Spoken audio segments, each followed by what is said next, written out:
everybody, and welcome to this 30-day idiom challenge. My name is Charlotte and I am an English teacher from the United Kingdom, and together over the next 30 days we are going to learn 30 new idioms in English. My aim is for you to be able to speak with these idioms confidently in your everyday lives. Every day we will learn one new idiom, and every 5 days we will also have a recap of the past idioms we have done. So we are building our knowledge as we go. On the last day of our challenge, on day 30, we will learn our final idiom as well as doing a whole recap and test of all the idioms which we have learnt in the 30-day challenge. Also, I am wanting to make this 30-day challenge very interactive because really the only way to really learn a language is by practicing. You can look at videos, you can read books, but if you do not use the language yourself, you won't remember it for a long time. So because of this, every day there will be a homework task at the end of the video, and you can write it in the comments below. As well as this, if you head to the community page here on YouTube, every day I will post a little quiz about the idiom that we have been looking at, so you can also try that. Furthermore, if you are on Instagram, I will also post a quiz every day for the idiom of the previous day so that you can practice again. Anytime you don't understand, you can also write a message to me and I can try and explain and help you out. Do you think you'll be able to complete all 30 days? Make sure you subscribe to my channel to not miss out on one of those videos. Let's try and do this together. Okay, so before we start, as it is day 1, let's just see what is an idiom. What is it? An idiom is a phrase or an expression which has a figurative meaning. This means normally we cannot translate it literally. It won't make any sense. Instead, the whole phrase will mean something in particular. They can be hard to learn for the following reasons. There are lots of them in English, sadly.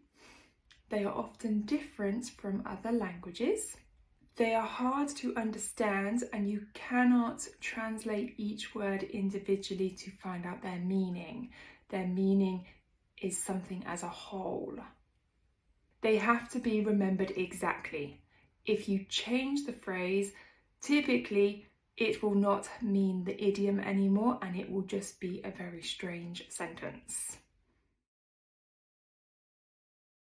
Okay, so what is the best way to learn an idiom? Of course you have to learn it, but you have to use it. If you do not use it, you will lose it, as they say. Have a designated space to write those idioms down. It could be a notebook or on the computer, whichever one you prefer working with. But don't just write the idiom down. You need to write down when you can use it, some situations when you could use it, or some sentences where the idiom could fall into the sentence. These are all crucial because really you need to know when you can use the idiom instead of just the idiom itself. Idioms are always used in particular situations. If that situation doesn't come up, you cannot use that idiom. It won't make sense. So make sure you write down the idiom, its meaning, but also some examples. If you are looking for examples, you can always go online. Here I will show you some different ways in which you can search online for some example sentences.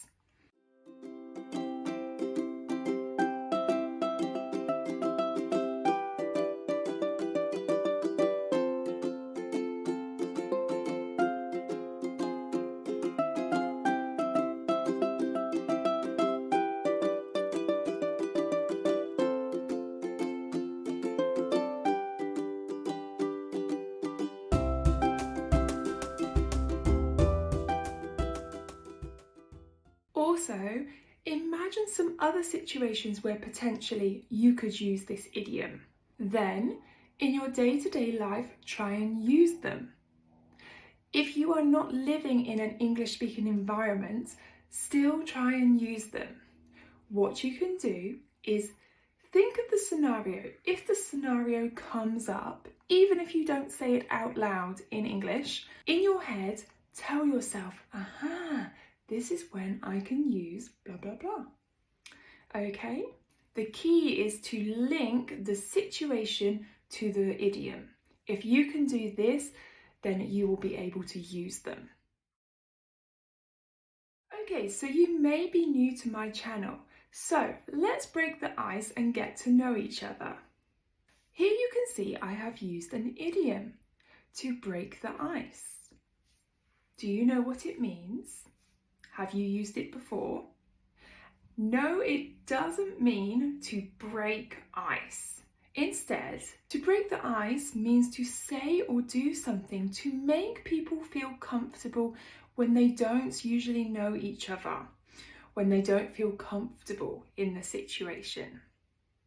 Let's look at some other examples. On training sessions at work, they always break the ice with some games. This sentence is meaning that the sessions always start with a game in order for people to get to know each other and start to feel comfortable. Let's take a look at another example. Jack finds it hard to break the ice with new people. This means it's difficult for Jack to meet new people and be comfortable talking to them at the beginning. A good way to break the ice could be to go for a drink at the pub. This means it would be much easier and people would feel more relaxed if we met at the pub for a drink rather than maybe in a formal context. Okay, it's your turn.